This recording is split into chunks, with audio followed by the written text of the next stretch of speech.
Hello, everybody. What's going on? You're live with the managers, and today we are getting into everything fantasy football for the week 6 of the NFL. So stay tuned with us. We are going to be jumping into the best way to get your team the most amount of points. And I'm joined, as always, by the maker of fantasy points. That is Maker of Chaos. How are you doing today? Great score this week. It's good to see you come up with a win. Yeah. It's always a good week if you end up on top, even if it's not by a ridiculous margin. So yeah, it's doing well and excited for the this week's football. Absolutely. So let's get it started off. Let's get into our first matchup, and that is the Eagles and the Giants. We are playing at the Giants' home, and so the Eagles are the visitors. The match analysis has the Eagles coming up victorious for over a touchdown. Um, do you think that this is going to be the game strip? We'll have the Eagles get ahead early, and the New York Giants will kind of be behind through most of the game. I do think Eagles are going to take the lead. They've been playing well. Jackson Dart, I feel like still has some growing pains. Um, I think it's going to be interesting to see how he plays, if he adapts, and how he plays against the Eagles. I think it could be a fun game. I'm still leaning on the Eagles side that they're going to do well.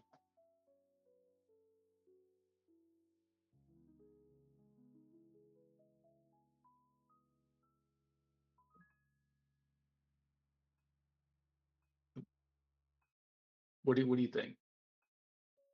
Oh, sorry, I was on mute there, giving my analysis. Jackson Dart coming off of a week where he gave New Orleans their first win. However, in that contest, he was able to throw over 200 yards. However, the completion percentage was more around 50%, just over 50%, with 40 attempts and 26 completions. However, 2 touchdowns is obviously big, but you hate to see the 2 interceptions. And of course, he's not afraid to run with 55 rushing yards. So, is Jackson Dart streamable this week against Philadelphia, or are you better keeping him on your bench this week? Um, uh, that's a tough one. I think it depends on what quarterback. If you're in a one QB league, I wouldn't be playing Jackson Dart. No, Um, no, I don't think he's the right move. He doesn't yeah. have the matchup, um, and the Eagles have just been absolutely dominating with the ball. Very high numbers in defense, stopping the rush, stopping the pass. So I don't see Jackson Dart coming on top. So in that case, do you see Wayne Dale Robinson? Who would you play here? Is Cam Scatabo still a go? And Tyrone Tracy, if you have him off IR and returning to action on Thursday night. Is he streamable?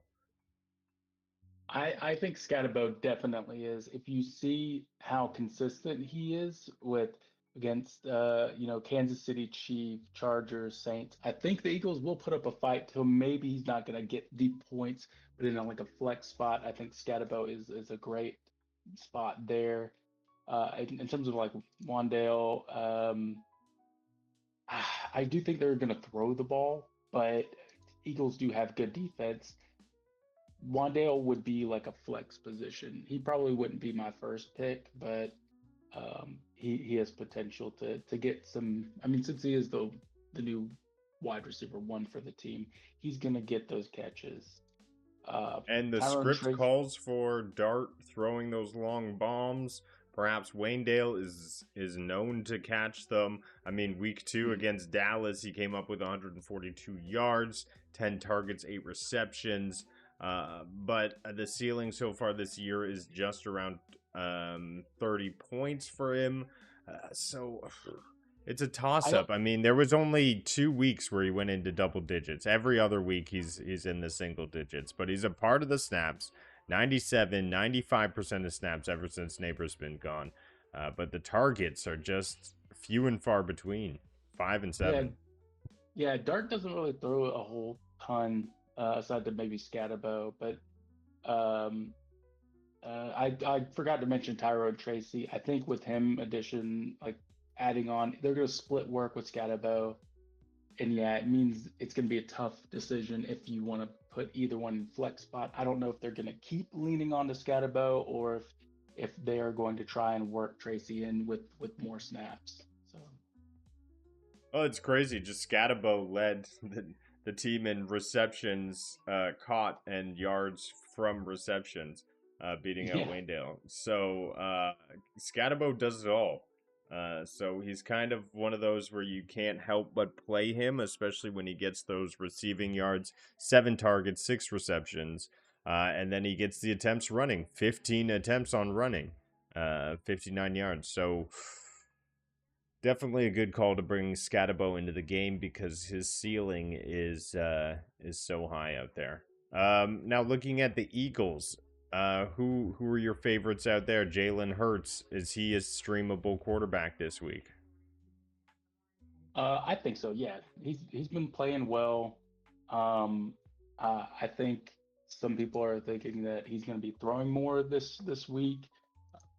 Saquon's kind of last last week he went down in snap percentage, so people are like eyeing him. He only got 6 attempts at rushing, which is very odd. That's such a low attempt percentage for rushing. It's a tough one. Like, Yeah, you uh, saw Shipley a part of some plays. You saw Saquon Barkley catch a target for a run-in touchdown. He yeah, received more points from being a wide receiver and more yards on being a wide receiver last week than he did a running back. Um, they seem to be using Saquon in all types of ways, so it's hard to predict how they're going to use him against New York Giants. And of course, you can't help but not play Saquon Barkley every single week. So he is a must start. You just don't know as well what he's going to be doing. yeah, you're 100% right. Um, I mean, they've got some good. Hopefully, AJ Brown gets some work. He's been lacking this season. So um, for those who have him and have been praying that he gets some targets, I'm hoping this is the game for you guys. Devonta Smith, I think, is a good potential flex option. He got a lot of targets last game. And did you Um, hear why Devonte Smith got a bunch of targets? no, I missed up on that. Okay, so Devonte Smith has been apparently vocal about how upset he is about the lack of targets from Jalen Hurts.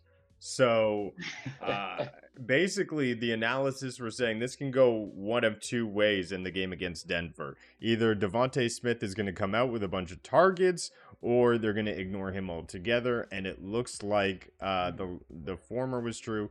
He was able to grab up 10 targets, 8 receptions, over 100 yards receiving, and put up 23 points for fantasy. So I think we could definitely see more for Devonte Smith. I think that's what you want out of your wide receiver is somebody who complains for more targets.